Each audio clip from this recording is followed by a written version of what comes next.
Are you gonna go? The question doesn't just refer to the wave, it goes much deeper. At the time, I'm not just scared, I'm stuck. It's a question I've been wrestling with for months and will be asked again and again whenever I need to make a change, to leap, to explore the unknown. It's a question that will end up informing my own will to wild. Welcome to Book Talk with Shelby. I'm Dave, and isn't this supposed to be Bike Talk? Hang on. Right. This is a special week, and what you just heard was an excerpt from the new book, Will to Wild, Adventures Great and Small to Change Your Life, by renowned author and badass surfer, Shelby Stanger. In addition to author, and she has written for Outside Magazine, Surf Magazine, a wide variety of newspapers from local to national. She's also been a television reporter from California to Colorado, and she is now the host of the REI Studios podcast, Wild Ideas Worth Living. I've been a regular listener of her podcast for several years, and I'd recommend adding it to your lineup. It's a great weekly podcast for those who love adventure and the outdoors. I've actually thought about inviting her on Bike Talk with Dave for quite a while, but when her recently published book hit the stands, I just had to reach out, and I was thrilled that she said yes. So while we talk more about surfing than cycling, I really think you'll enjoy this episode of Book Talk with Shelby. So without further ado, ladies and gentlemen, Shelby Stanger. Are you ready? I'm ready. You are my sunshine, my only sunshine. You make me happy when skies are gray. That's all I know. You're awesome. I had to open with that because when do you sing that? When did you sing that? So in 2009, I was on this life-changing trip to the Mentawai Island in Indonesia, these archipelago of islands. And I had talked myself on this boat trip, quit my job in marketing to become an adventure journalist. And I was on this trip with all guys who were stand-up surfing these huge waves. And eventually I had to get off the boat and surf them myself. And every time I fell, I kept getting held underwater, which is a terrifying feeling, especially when underwater in the Mentawais is like rocky reef with, creatures that you don't even know are lurking below. And we're hundreds of miles, if not thousands of miles from the nearest hospital. And so every time I fell, I kept getting scared. But there happened to be this legendary Hawaiian lifeguard stuntman on the trip with me. And he gave me advice. And he said, Shelby, every time you fall and you get held underwater, sing a song. And of course, on the boat, there was this song that was playing. And it's a classic by Don McLean. It's called American Pie. And the lyrics are, bye, bye, Miss American Pie. But the only lyrics that got stuck in my head were when he gets to this part. And this will be the day that I die. Oh, which is a terrible song to sing. You don't want that in your head as you're being held under with sharp long coral story under short, you. He's like, sing it, pick a different song. And I looked up and there was a sun, and I was like, oh, you're my sunshine. And so now when I'm held underwater, you are my sunshine, my only sunshine, and on repeat. So that's why I sang that, because I was being held underwater figuratively, and I was like, Gall, Shelby Stanger is on the line with me. I better start singing my song. Oh, you're so sweet. Thank you. You got me through a nervous moment there. So anyway, what a treat to have you on. I can't make it. Well, it's a treat to be with you. You're such a good researcher and podcaster, and you're a badass adventurer, to another level cute. Than I am. You're funny. I have to say that for today, we are renaming it. Instead of Bike Talk with Dave, it is Book Talk with Shelby. I love that. Yep. So there you go. Pitch that to REI for me, would you? Okay, we'll do that. All right, dig it. I like biking a lot. Where I live, the Pacific Coast Highway, it was full of bikes, but the cars are gnarly to bikes here. For sure. So it's tricky. I feel like that's why gravel's become a thing, because roads are scary and there are people texting, and gravel is a much safer zone. So yeah, I hear you. I'd love to ride the Pacific Coast Highway maybe at what, 5 a.m. before traffic, maybe? It's a little bit better then. But a friend of ours started the Belgian waffle ride, and it seems to be crushing it. Oh my gosh, it's It's one a of the gravel biggies ride. for sure. You Yeah. know that dude? Yeah, Michael Marks. Wow, that's He's a great awesome. guy. Has So he been on? he hasn't been on, but he should be on your podcast. He's a really interesting guy. He's like has the record for the beer mile. I mean, he's a fascinating dude. Huh. He definitely Yeah. he should be on both of ours. We'll both Okay. hit him up. Hey, Shelby said, and you can say, hey, Dave said. Perfect. So yeah, we'll hit him up. That's cool. So I've kind of been through your resume on my open. I'll type out an open and hit that before we come on. So everybody knows that you're an author, you're a podcaster, you're a journalist, and you're a badass surfer. And I want to hear, I live in Iowa. I've lived in Iowa. I live in Colorado and Ohio as well, but not on the coast. So I don't surf, but I love mountain biking and I love downhill skiing. And although I don't do it much because I don't have a boat, I love water skiing. And I feel like surfing is kind of right in that same realm. But I want to hear it from you because that's like, I mean, what do you got back there? A dozen surfboards? Yeah, we have a lot of surfboards, but first of all, I'm not a good surfer. Terrible You're not style. a good surfer? You can't even No. say that. I can stand up and ride down a wave. I enjoy it. I have terrible style, but I have an epic smile. I don't go on anything like giant anymore or even that much over my head, but I enjoy it. I enjoy just being in the water, paddling out, catching waves. Right now it's summertime in San Diego where I'm at, and the waves are like 1 to 2 foot. So it's pretty minor. Nothing heavy. The water's warm. It's easy. And I've been having a lot of fun taking my niece and nephew surfing, which is really enjoyable to me, and they're young. But water skiing is actually where I got my start. I went to this camp as a little kid where you could take water skiing, sailing, kayaking, or surfing in the morning. And the instructors for the water ski program were from SeaWorld, and they were really good. And slalom skiing was really cool. I mean, this was the late 80s, so water skiing was hot. And I learned to water ski, and I love the feeling of gliding on water. And that's basically what surfing is. You're just on a wave, not a man-made boat wake, but they're both super fun and enjoyable. It's just, I mean, both can be hard to access. You have to access waves to surf, but water skiing, you need a boat and a driver, and it can be a lot of fun. And now there's wake surfing, and you can wake surf, which is super fun. I just saw a post of, I think that was you doing it. Were you just wake surfing recently? I wasn't doing it recently, but I've done it a few times, and I'm about to book a trip to go again, possibly in Big Bear Lake. We'll see.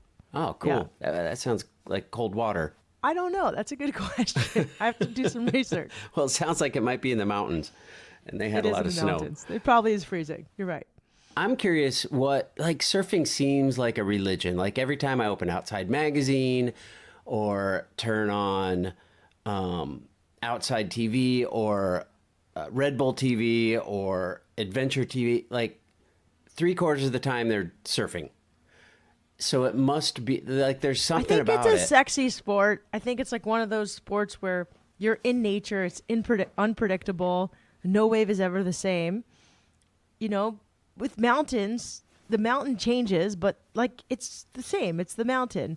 Waves are so different, and it's just one of the most freeing sports ever. And I think all of us are attracted to nature and to outdoor activities because we love the feeling of being in the present moment.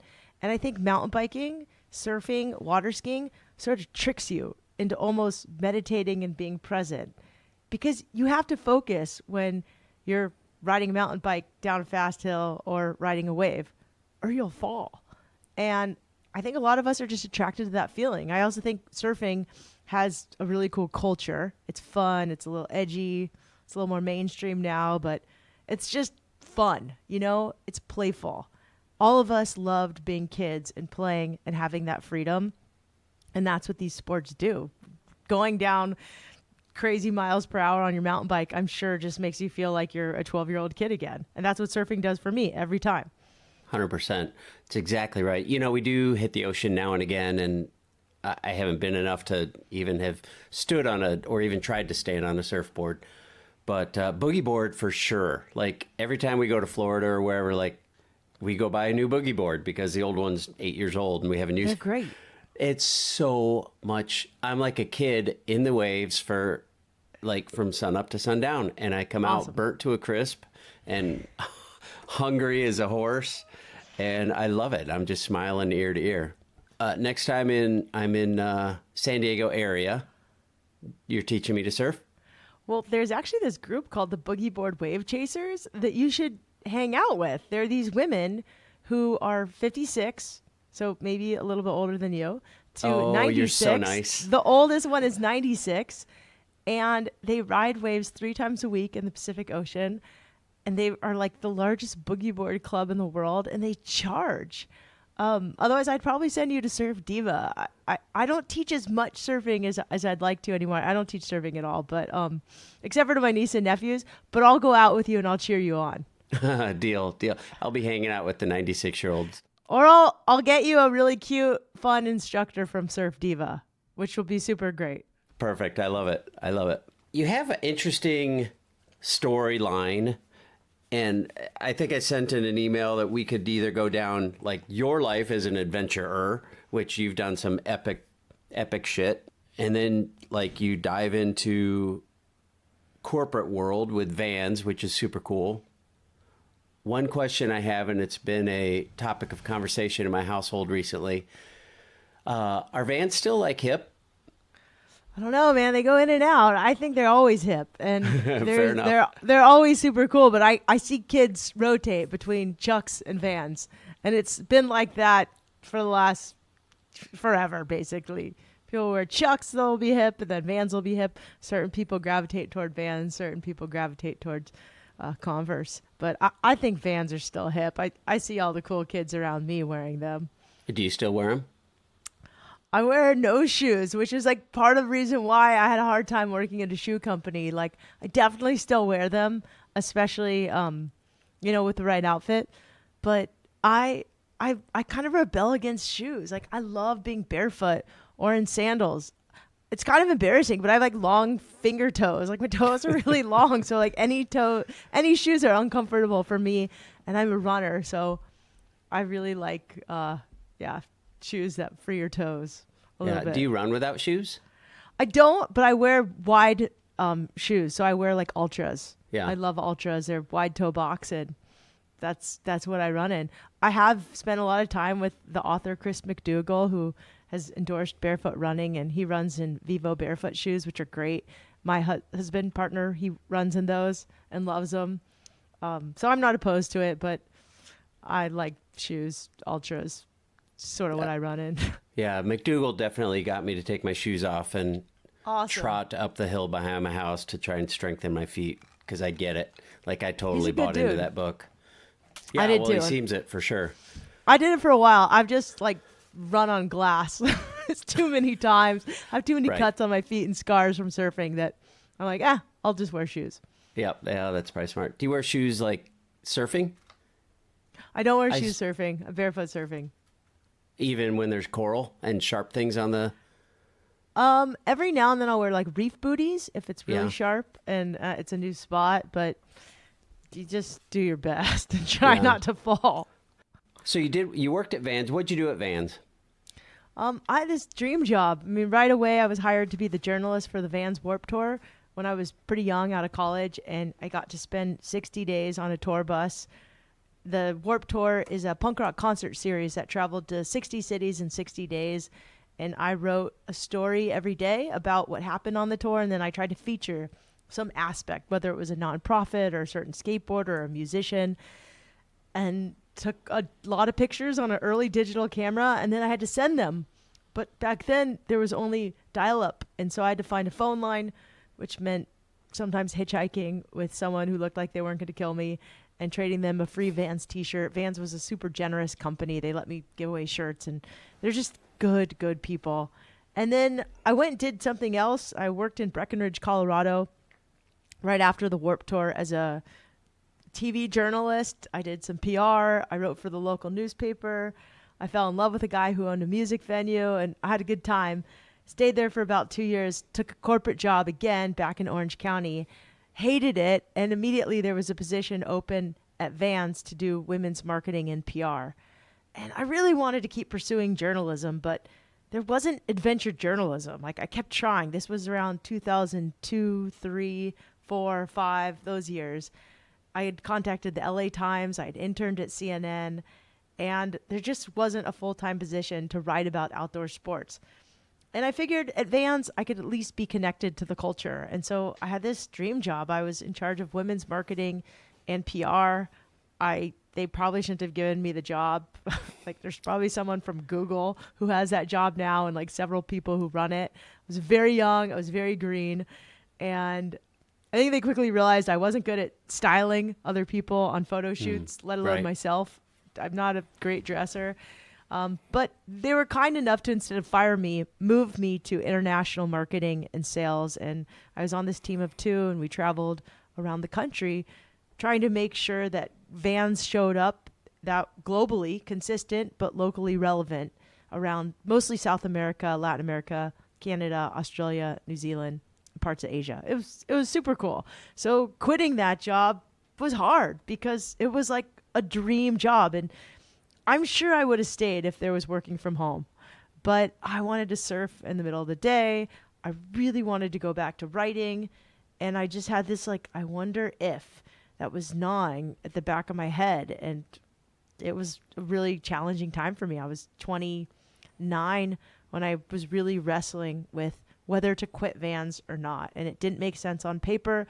It was the height of the recession in 2009, and eventually I decided to leap. I'm going to encourage people to dive into your book and get the whole story of your leap, because that's a great story. And I feel like you're doing a lot of your book here, which is awesome.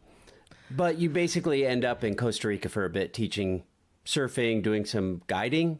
Yeah, I did I was an outdoor surf instructor. I was like a surf instructor to mostly women, and sometimes families would come and guys would come. And a lot of the women who would come were trying to get over their own fears.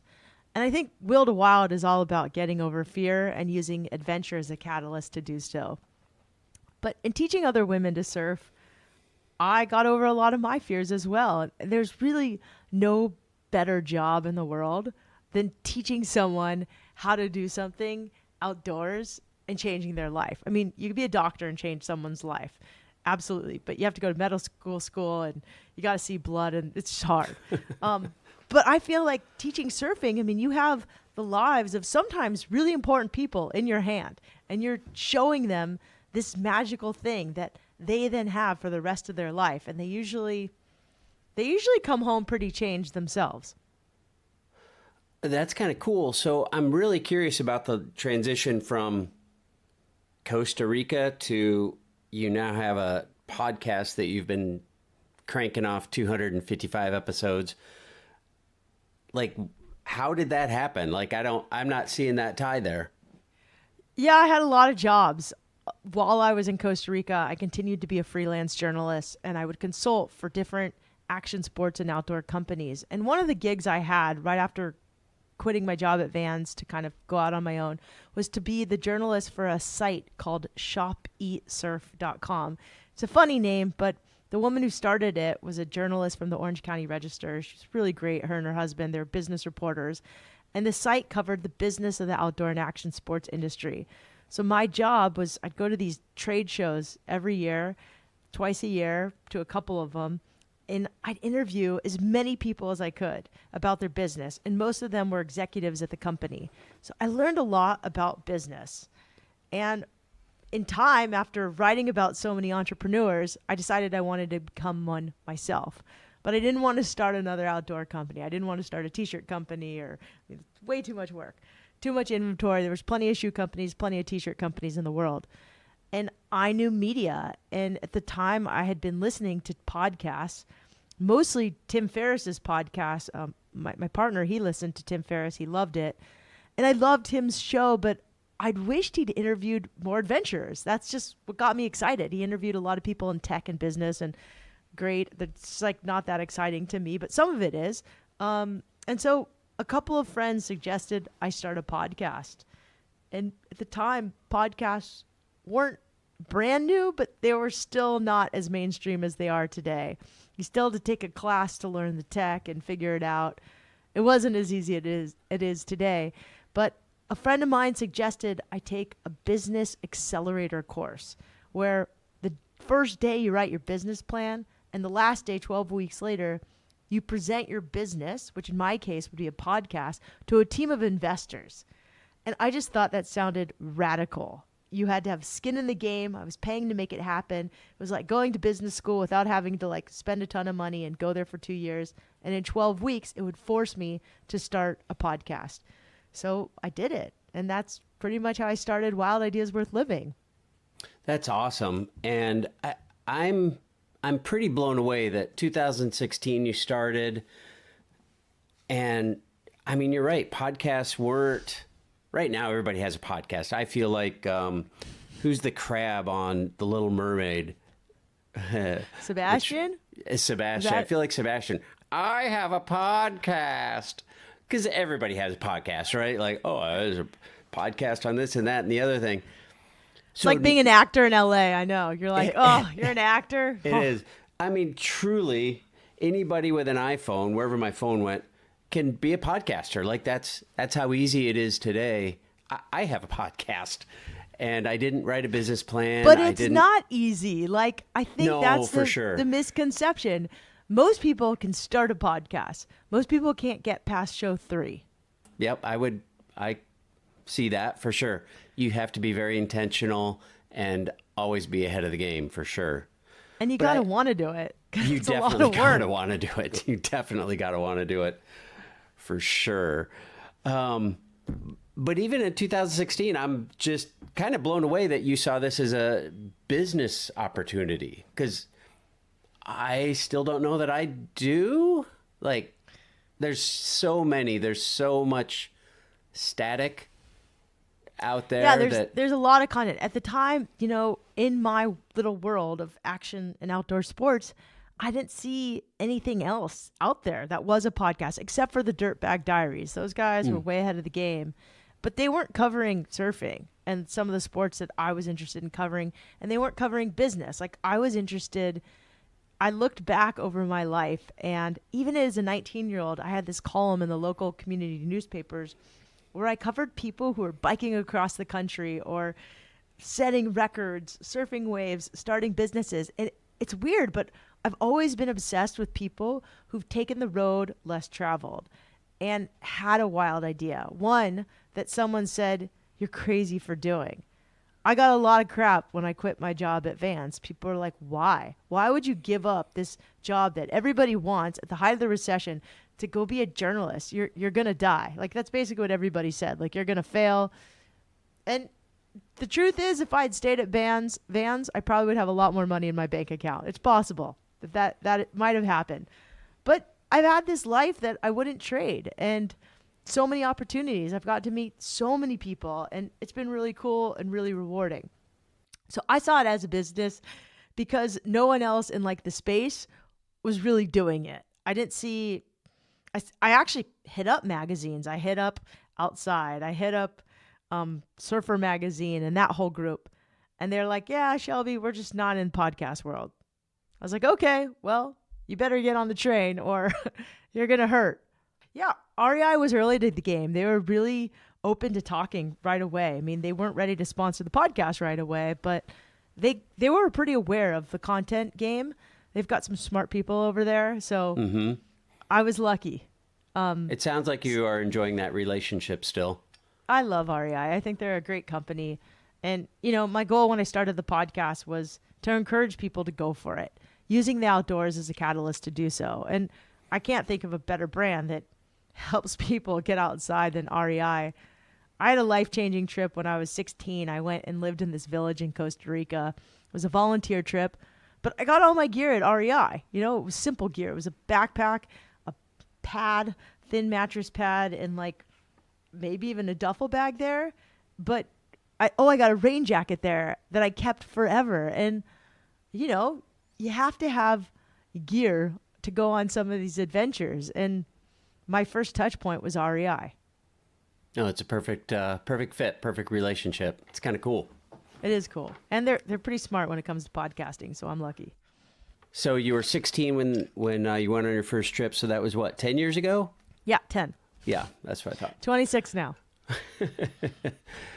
So, okay, I In want to talk maturity about level. 255 episodes later. Mermaid? So I don't know if he's like he does call himself a mermaid. That struck me funny too. That's cool. But That's cool. I He I was just said it as if it's just another word. so Yeah, my girlfriend's a mermaid and blah, blah, blah. And you're like, wait, what? Did you say mermaid? That yeah. was So today's awesome. guest is pretty funny. He's a free diver, and I worked for Body Glove, which is the original diving company, and I've spent a lot of time with scuba divers and free divers, and my team is really incredible. They found this guy, BJ Griffith, who's a musician, like a really good musician. In fact, we just found out he's going to be on America's Got Talent because he's so Oh. dang talented. But he's also this free diver, and he does these beautiful dances when he free dives, and he wears elaborate colored, beautiful shirts, and he dives in like these beautiful springs in Florida. He lives in Virginia Beach. He goes places that I never would have thought existed there to dive. And it's changed his life. It's changed his health. It's changed his relationship with himself. And he's brought tons of other people to the sport in the most unique way. Now, there is this culture of people who like to dress up as mermaids. It's something I learned about when I was at Body Glove. There was a woman that we sponsored who was like Miss International something, and they did these photo shoots and dressed as mermaids. And like, there's a culture of them. It definitely made me giggle at first, but I don't know. It's cool. I think however you get into the outdoors, like, go for it. If you want to wear a mermaid tail and learn to free dive, and you're going to go free dive crazy feat that I would never even attempt, I think that's pretty radical. And if the movie The Little Mermaid inspired you, awesome. Is there somebody who stands out as when you were most blown away by your conversation? I would imagine you have pretty good research into your guests. Is there? Yeah, I mean, it's like the people you would think. Like Alex Honnold was always a delight to talk to. Cheryl Strayed's a delight to talk to. I loved interviewing this guy who was one of the rescue cave divers that rescued the Thai soccer team that was stuck in the cave. He's a British guy, kind of an interesting personality, and like lives for his craft of diving and life saving. And I think whenever you meet someone who is just so passionate about what they do, it's pretty attractive. So I've interviewed a lot of people, but the people who are most passionate about what they do, those people always excite me the most, especially if they're excited about something that people find completely wild and weird to be attracted to. Like rescue cave diving, which would scare me to death. Like, Yeah, I mean, it wasn't even his like goal to be a rescue cave diver. It's just something that you have to kind of do when you're doing this niche sport, because the risk for error and failure and consequences are so high that you have to also know how to help people. Is there a guest you've had that you were surprised said yes? Yeah. I think recently I was surprised someone said yes so easily, but I can't remember. So come back to me on that one. That's a really good question. Was it Shelby Stanger on Book Talk with Shelby? That was an easy yes. That was an easy yes. Oh, you're too kind. I literally love talking to people, and they give me great ideas. Like, I've just in the past year and a half since I've been doing this, we've gone to Texas because of this. We're going to Nebraska for a bike ride. And like, you just meet awesome people, right? Yes. Has anyone inspired you to do something that you never expected to do, or maybe you were afraid to jump into? Has anyone inspired me to try something that I've never done before? Yeah, one of your guests. You know, I had a bunch of cyclists on recently who've inspired me to try gravel cycling, and I still haven't done it. And I had a guest inspire me to try ice climbing, and I booked the trip last year, then I got sick. So that's something that's still, those two things are on my list: ice climbing and gravel cycling. Awesome. Well, you always have a home here in the middle of Iowa to hop on a gravel bike. I love that. Thank you. Your book just came out a month ago yesterday. Congratulations. A month ago. It felt like 300 days the last 30 days. Gosh, you've looked busy. You look like you've been everywhere and signing thousands of books and telling thousands of stories. Maybe I'm a good promoter, but I don't know if I've signed thousands of books yet. I've signed maybe a couple hundred, but yeah, it's been a whirlwind. It's been rewarding. It's been crazy. It's been fun. But I also decided to do my first TEDx talk, and it fell on the exact same month. So, and it was like everybody's birthday that I know, because I was born in June. And so all my friends were also born in June, and two family members were born in June. So it was pretty nonstop. I'm surprised I didn't get totally sick. I shook a lot of hands, and I'm not near people because I'm a podcast host. So I like live in my own world. Right.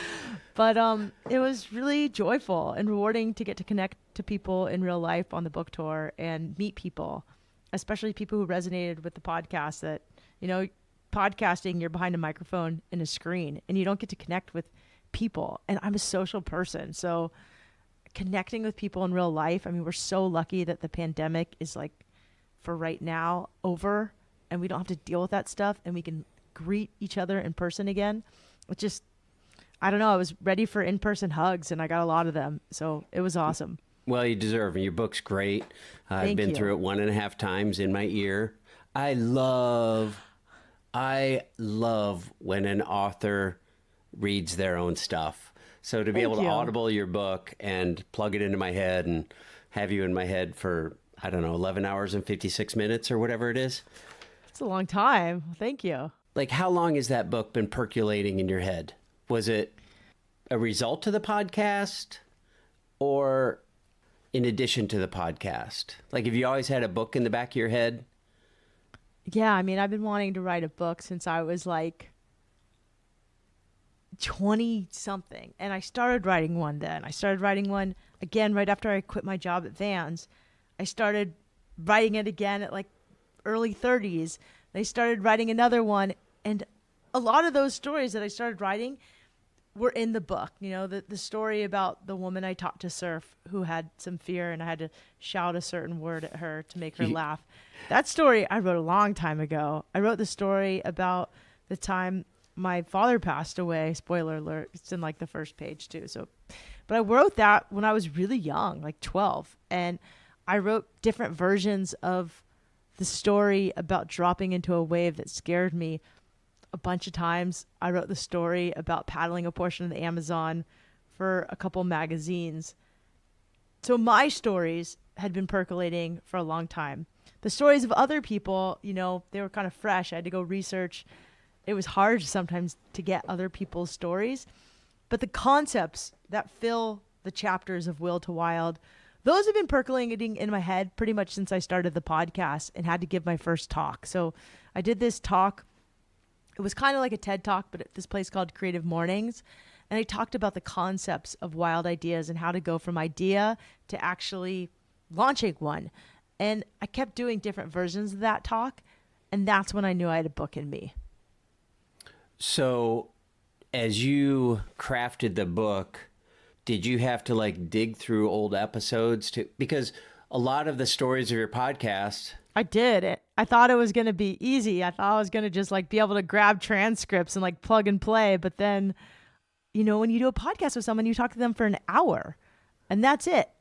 There's so many things I needed to fill in. So I had to call people like 100 times back and forth. And it was a little annoying and tedious, but I got to talk to some of the characters in the book a lot, which was nice. So you had kind of this outline of from will to wild, from dreaming the dream to putting it into action and dropping into the wave, so to speak.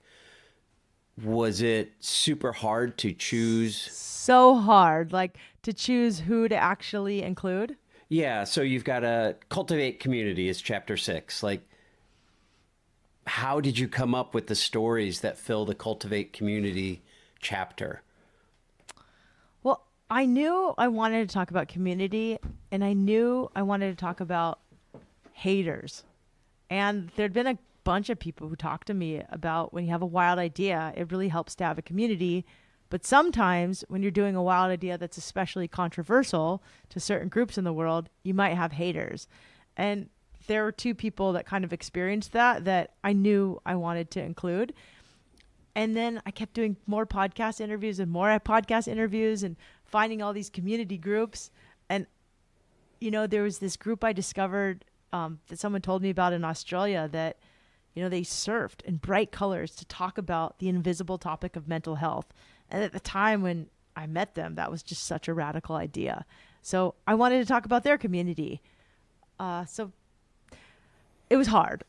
It was hard to figure out who to include and who not to include, but I just sort of thought about who came to top of mind first, and I included them, and, some things just got cut in the editing room. That's fair. I wrote down a bunch of stuff about, like, did the lessons come first and then the podcast fill in the lessons, or did the lessons come out of your conversations with people? And I feel like you kind of answered that. I think it was both. Like, some of the lessons came from the podcast and talking to people over and over about these themes. And there were some lessons that, I kept hearing from adventurers that hadn't been really talked about on paper. And that was things like imposter syndrome, fear of failure, and also what to do when you finish an adventure, especially when you experience post-adventure fatigue or depression, which, like, a lot of books glorify adventure finish lines, and they're not always glorious. They're often really anticlimactic and kind of a bummer. And, I interviewed a lot of adventurers who experienced, like, depression after, like, a huge adventure. And I wanted to tackle that, to say, hey, you're not alone. If you feel this way, it's normal. And here's how to get help or deal with it. Because, I don't know, it kind of stinks to go tell someone to go out and do an adventure. They go do one, and then they have this, like, giant come down at the end. Re-entry is a real thing, and it takes some getting used to. And I think the bigger the adventure, the more you have to prepare for your transition back to everyday life. And most of all, like, figure out how to carry that sense of adventure into your everyday life. Maybe that's telling your story and giving back and paying it forward, or continuing to have little adventures. But, life is an adventure. So I tried to tie in that theme as well. Yeah, you did a great job of that for sure. Thank you. What do you hope somebody gets out of this book? I hope that they decide to do an adventure, big or small. And that can mean just looking up at the stars, making a commitment to watch the sunrise, having your tea or coffee, in the morning, watching, depending on where you live, the sunrise over the mountains, over the ocean, and having a little bit of a relationship with nature, whatever that looks like for you. Awesome. I love it. Is that different than what you hope somebody gets out of your podcast? I hope when people listen to the podcast, they get a little bit more courage to pursue whatever their wild idea is. So they're similar, but different. What was it like when you first walk into an REI and you look, and on the shelf is your book? It happened the other day, and it was so cool. I was so stoked. It happened in Utah. That was the first time I went into REI, and it was awesome. And the cool thing is, it was right next to a bunch of my friends' books. So it was next to Barney Scoutman, who wrote a book about the Pacific Crest Trail, and he's in my book. And it was next to a book by Bonnie Tsoi, who wrote Why We Swim, who I know from surfing. Chris McDougall's Born to Run 2 was also next to it. And the woman who started She Explores podcast, Gail Straub, her book was right there on the shelf. So I thought it was pretty cool. I was like, oh, this is so cute. Like, I'm surrounded by all my buddies on the bookshelf. That's awesome. Like, that's luminary.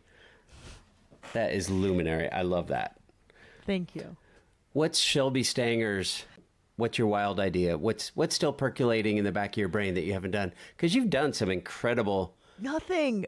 Right now, radical rest is like something that I'm working towards now. Like, how do I balance resting with working? Because the last 2-3 months leading up to the book launch, I worked harder than I've worked in a really long time. And part of why I quit my job was because in 2009 I was working at a pace that was like unsustainable, because I was pursuing journalism on top of a full-time real job. And I want to go back to working hard, but also resting hard. And I think I'm doing that right now, which has been really cool. But there's nothing on my bucket list. People keep asking me, Shelby, what's next? And honestly, I'm telling them, like, just radical relaxation is next. That's my answer. And I know I've done enough of this wild ideaing that I know that I have to give myself the amount of rest that I need in order to develop another wild idea again. And right now I'm just really enjoying the results of this book, connecting with people like you, connecting with readers in real life. And then, there's a couple of ideas percolating, but they're not like giving me those electrical lightning pulses yet. And when they do, I'll be ready. But for right now, I'm just going to let the ideas simmer in the back burner of my mind. I feel like radical rest is a wild idea in today's day and age, isn't it? Probably is, huh? Like, how do you do that? That's, wow. Maybe that's your next book. Radical rest. I love that. Maybe that is. Thank you. When you figure that out and you share it with the rest of us and we can implement it into our lives. What was an unexpected gift that you received from doing your podcast? I think it's just the people that have reached out and said, wow, your podcast motivated me to bike across the country with so-and-so. Or, I'd say the most unexpected gift was someone who listens and has been part of the podcast, found a way to raise money for an organization that I'm a part of called Outdoor Outreach. And they raised a substantial amount of money. That was really an unexpected gift. And then just meeting, so many interesting people and connecting with REI. Like, I didn't know that REI would end up coming on board and buying Wild Ideas Worth Living. And that's been a really good gift. And the people they've brought on to run the show are really cool. So I've been really lucky that way. What about the book? I know it's fresh and brand new, and maybe the gift came even before it hit newsstands, but what's a gift the book has given you? The funnest part about the book is I've gone only to 3 places: LA, Utah, and San Diego. I was supposed to go to Los Angeles again tomorrow, but I just canceled the event because I'm exhausted and I don't know. We didn't even promote it. So I think we got to wait a little bit. But it's been having friends from like my past life come out of the woodwork and come to these events. That has been so fun. And I think the thread that has tied them all together is I was part of this women's surf school since 1996, Surf Diva. And the first camp cook chef was at the event in Utah. And so was one of the guys that hung around with us. He was at the event in Utah. And then the girls from Surf Diva came to my book event in La Jolla. And, us female surfers, at least to my friends from Surf Diva, we're a pretty rowdy crew. So it made a traditional book event very fun and exciting because there was a lot of like yahoos and some really funny and appropriate comments. And, it was just fun. Wild times. Do you have an OF moment that you can share? Like so many. Like before the book came out, I had a lot of OF moments. Like I had some things that were factually wrong. I found errors in the book. I had someone who wanted me to change out a story last minute after the galley came out and the book wasn't out. I've had a lot of OF moments. The one in the book was pretty classic. I locked myself in a bathroom in the beach that was public and it smelled terrible. And the reason I locked myself in that bathroom is not my fault. It looked like the cleanest bathroom, but the reason why it was the cleanest bathroom is because it had been out of service, but the door was open. And as soon as I shut the door, it clicked funny. And I realized, OMG, like it looked funny on the outside. I think I locked myself in. And that was like a horrifying moment. Like getting locked in an elevator or a bathroom is like, I still have to when I go to public bathrooms, like I still like have to kind of leave the door open and have someone stand in front of me because I think I have like this deep ingrained fear of getting locked into a bathroom again. That was a traumatic OF moment. It was pretty traumatic. It was pretty traumatic. And, I've had a lot of small OF moments. I've taken Johnny's wetsuit instead of mine to like a surf trip, which was super annoying because we're not the same size. He's quite a bit bigger than I am.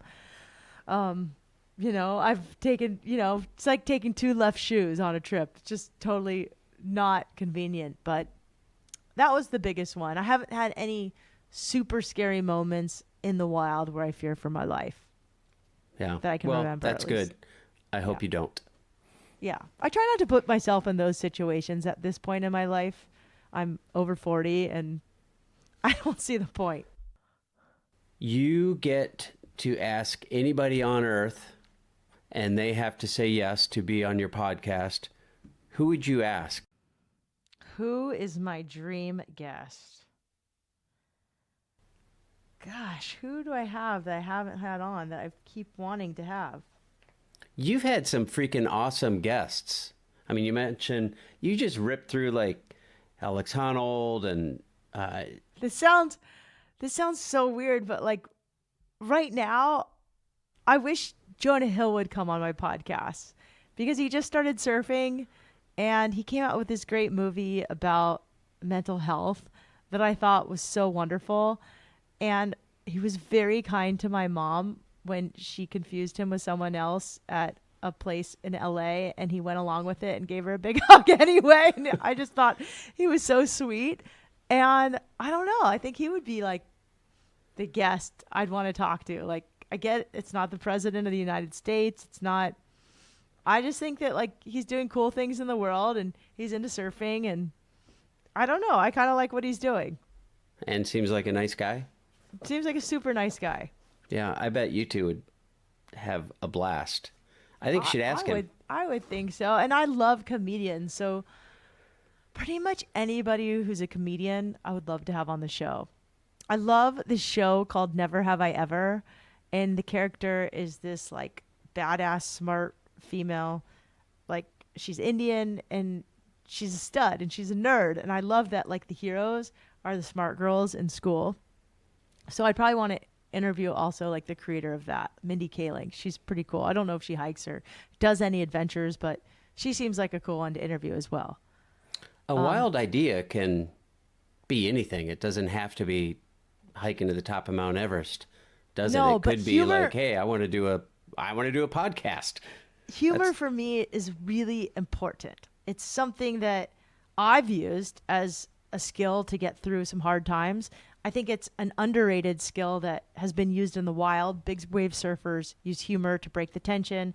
Rock climbers use it to break the tension. And it's something we've kind of collectively lost as a society, but it brings us together. So anybody who is a great writer, I would love to interview them, especially if they're a great comedy writer. Awesome. How long are you going to keep doing this? As long as they let me, as long as they keep my contract, I'll do it forever. I mean, I could interview people about their wild ideas. I don't know. I could see myself doing this forever, but you know, who knows? I really don't know what's next and what life brings. And I mean, I just saw this on Ted Lasso. Like he said something. He's like, look, we don't know what's going to happen next. And that would be so boring if we did. And life is a great adventure. If we knew exactly what would happen, we would be so bored today. So I'm keeping my eyes open. I'm going to continue to do the work. I really want to do more speaking. So I'm putting it out there that I can do more speaking at schools. And I really want to work with more, especially like teenage to college kids aged people. I love young people. I think it's challenging growing up today with social media and technology. It's going to continue to be challenging.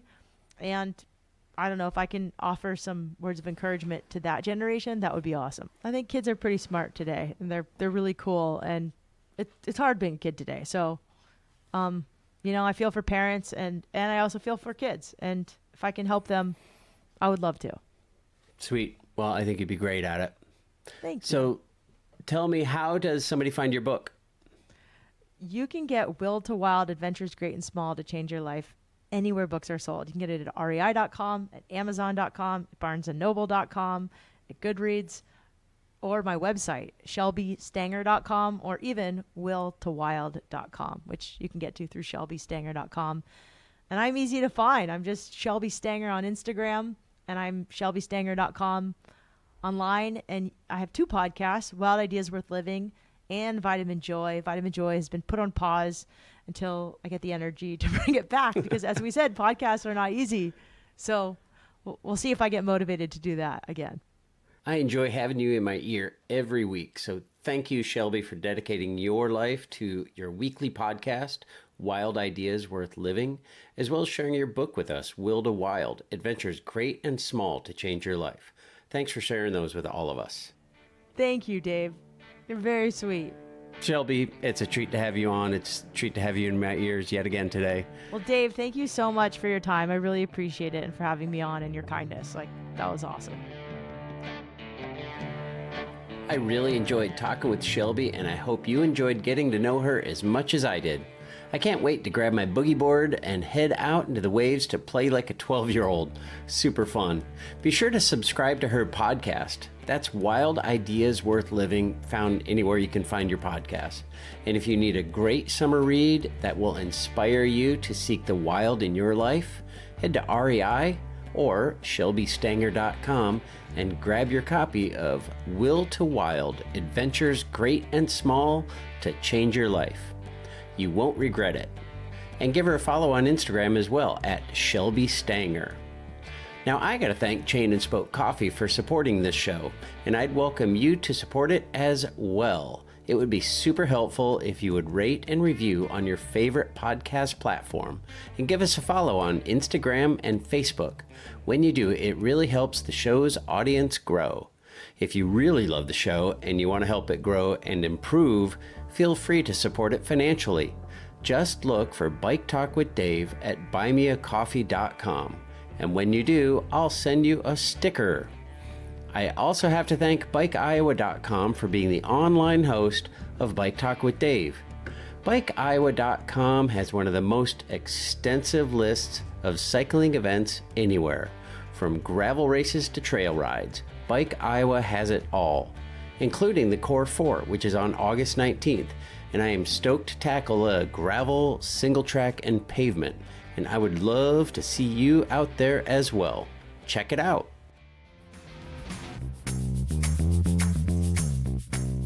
Are you looking for your next epic cycling adventure? We've got one for you this summer that challenges all the surface types. When the folks at Core 4 say no surface untouched, they mean it. Champagne gravel, pavement, speedy single track, and all the level B roads. Core 4 doesn't stop at 4 surface types. They've got an ethos to get all bodies on bikes, and it comes through initiatives which support socioeconomic justice, gender equality, and bike advocacy. It's all about community, opportunity, recreation, and engagement at Core 4. Go early, bring the fam.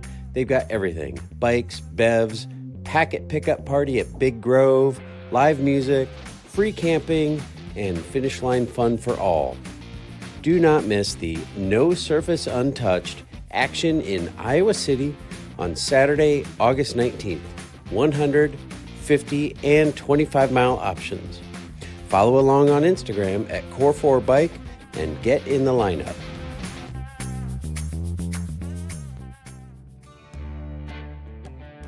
Dee and I are headed to Lincoln, Nebraska on August 25th to sail our tandem through the gravel seas.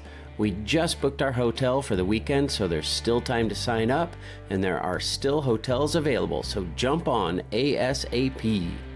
And remember, you can find Core 4, Gravel Worlds, and so many more events, gravel, mountain bike, road, whatever you like, at BikeIowa.com. Thanks again for tuning in, and tune in next week for even more fun bike adventures. And remember, you can find every episode and stream right on your computer or any device from anywhere at biketalk.bike. Hope you have a great week, keep the rubber side down, and maybe we'll see you on the trails.